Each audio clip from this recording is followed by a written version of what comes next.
Every time I start a project, I have just an idea and some good leftover parts and some odd ones, so I do not know how it's going to end. First iteration of the design I'm not happy with all the time, but that is the proper progress, how the progress works. Next, I will buy new parts, try again. I left behind many empty PCB boards for this reason. If the design at that stage will satisfy, I will wait. I will populate the last remaining board, so less garbage and reduce costs. If it doesn't work, I start again, new PCB till I get a stable working prototype on which I will implement software to my best knowledge about what the customer needs at that time. But leave room for improvement, at least at the software level. Most companies insist on simulating till you get a final design to reduce the cost. But the parts of the schematic are just cartoons in electronic symbols played by a computer, and they have different physical shape and form on the board. Once finished the schematic and PCB is ordered, parts are installed, and surprise, it's not working. Now you start to learn troubleshooting your own design. Connection problems, missing traces, bad contact, but involves software. You have to do it gradually, per module, and routine by routine, till you get that stable working stage.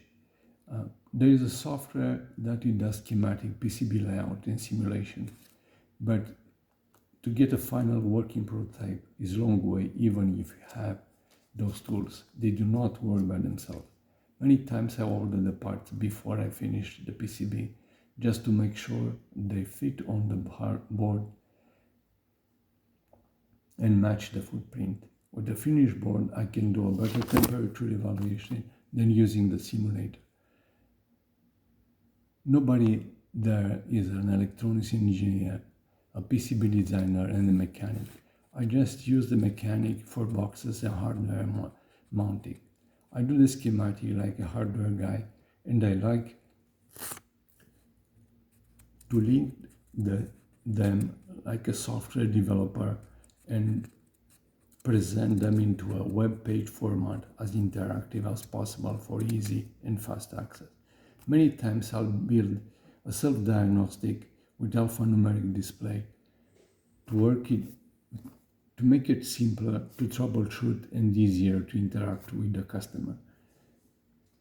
When I repair something, I still have some screws and parts left into a box, and this makes me start a new project. Read something new and see what is needed, useful, and simpler to interact with the customer. I do not like going to organized and time-wasting schools where travel time and dressing and cost is more than the tools I need to work. Wait, but if you need a piece of paper to prove what you know, instead of showing what you can do with your brain, you have no choice. Just get a paper, because this is the way the corruption works to cover up. The brain involves taking care of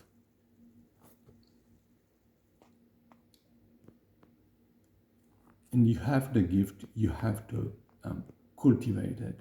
The problem is the opportunistic and the envy nature of getting the paper for what is in fashion on the job market. And if the fashion changes, you have to requalify fast to catch the new position, and you need training and money, and you are never ready and poor because you never did the right thing on the first job.